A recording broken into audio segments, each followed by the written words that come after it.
Hello, my lovely. Stitchy Lynn here with a stitchy question right up there. Thank you, Brianne, for asking. And you also helped me discover a new to me feature. I'm sure it's been here for quite a while, and I just either ignored it or didn't understand what it was. But this makes it so much easier. That little camera down there next to your comment. That's so cool. That it didn't used to be that easy. Anyhow, I'm going to answer this question. So, when I was 8 years old, actually, when I was 7, I started bugging my mom. I wanted to learn how to crochet. She says, "No, you're not ready yet." Whatever, mom. I think mom wasn't ready to teach me yet, is what that was about. Anyhow, so when I turned 8, for part of my birthday, well, one of my birthday gifts was some yarn, a skein of yarn, and crochet hook. And it was a crochet hook she believed I should start off with, and the yarn weight, which we didn't have a whole lot of choices back in the 70s. No, let's see, 60s. 60s? Yeah. Well, wait. I turned 8. Hang on, I can't count right now. Early 70s. There we go. Early 70s. I'll get my age right yet. I know how old I am. Anyhow, so that was one of my birthday gifts. And we really didn't have a whole lot of in the way of how to books. So Mama taught me, and Auntie Laura taught me. And then the summer that I turned 10, I got to go spend the entire summer with my godmama Margie. Her real name was Marjorie, spelled with a J, and so her first name was spelled Marjie for short. Excuse me, my throat today.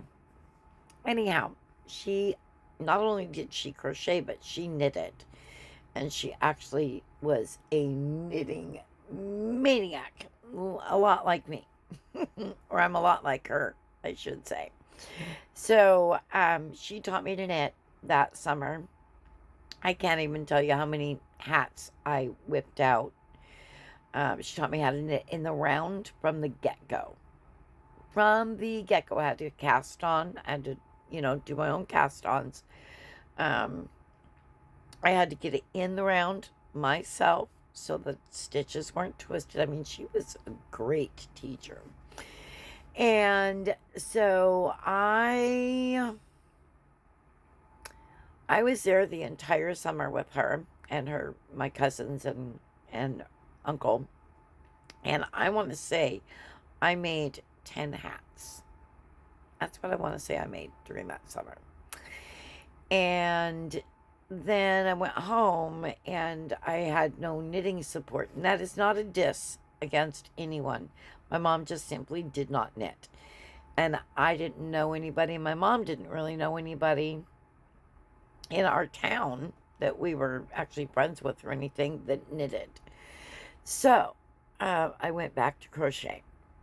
I have never, ever, ever put crochet to the side. I have always crocheted throughout the years. Knitting, it's been a picked up, put down, picked up, put down, picked up, put down. However, that changed in 2005 when I came down with a malady, we'll say, where I could not drive. I could not even drive my own car. I was completely debilitated in that manner. And I had to go on a medical leave of absence from my job, although I was able to still travel with Jerry in the truck with him. Well, I'd already seen up the United States. I mean, I'd seen just about all of the United States at that point in time. Um, the only state we had not seen yet or been in yet was Vermont. And we got that in 2010. But I digress. So I I decided I'm gonna pack up some crochet and knitting. Well, my youngest wanted me to make them a blanket, and so I said, all right, I will do a knitted one. And I dove head in, full force. I want to find that book again with that pattern in it because I want to make it for Jerry and me. It takes, I don't even remember how many skeins, but it takes 3 skeins of each color of yarn and you hold them together. And then there's a couple that are blended as well. Anyway, that's what I took on, and it came out okay. I mean, it's not terrible. I know there are many things I would do differently now, but he's, I believe, I believe that child still loves it. I don't know. Maybe not. Who knows? I don't really care. Anyway, that's beside the point. So that was the start of my return to knitting. And then, so I've been knitting again for 20 years. And I have, I still continue to crochet. I mostly knit though. It's funny because I always kind of feel like I'm cheating on crochet.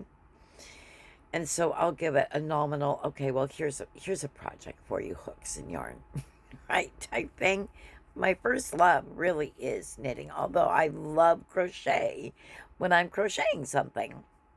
I don't know, it's funny. It's difficult to explain, but that's who I learned crocheting from, and that's who I learned knitting from. Oh, I forgot about my best friend in high school.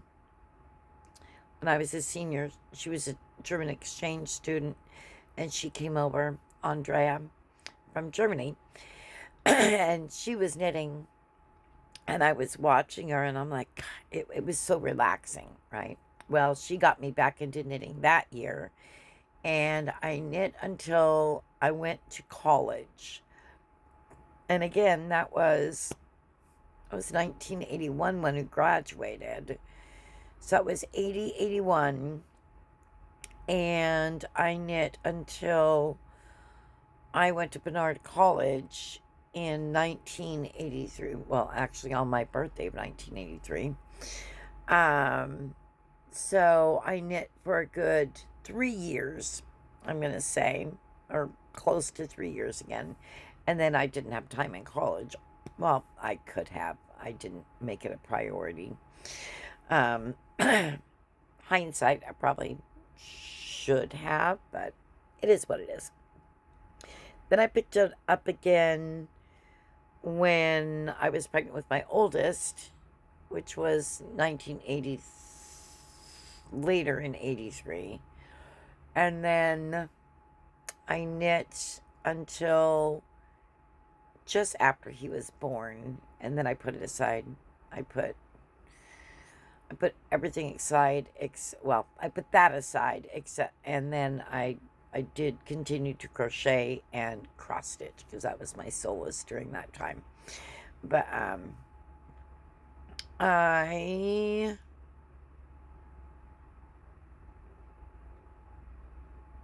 didn't pick it up again until 87, I think, maybe 1987. I'll say 1987.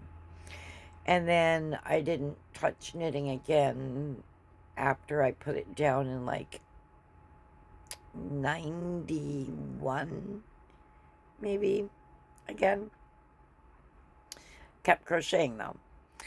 And then I'm going to run out of time. And then, like I said, I picked it up again in 2005 and haven't put it down since. There's my knit and crochet story for you. Love yous. Thanks for asking. Again, Brienne. We'll see you soon. Bye for now.